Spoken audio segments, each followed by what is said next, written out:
connecting rod. This I don't think really would have a cam equivalent to an engine. That's just like the piston. And then this is like the boiler. I'm not 100% sure, but yeah. Is that like fuel leaking out? No, it's just water.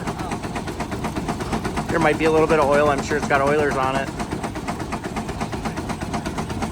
But yeah, the steam comes in, it pressurizes, pushes the piston, and then when the piston gets back to a certain point, it releases the pressure, and the momentum brings it back.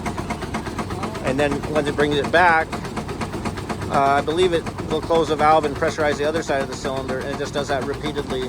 I'm not 100% sure, but I think that's how it works. I don't know if it pressurizes in both directions or one.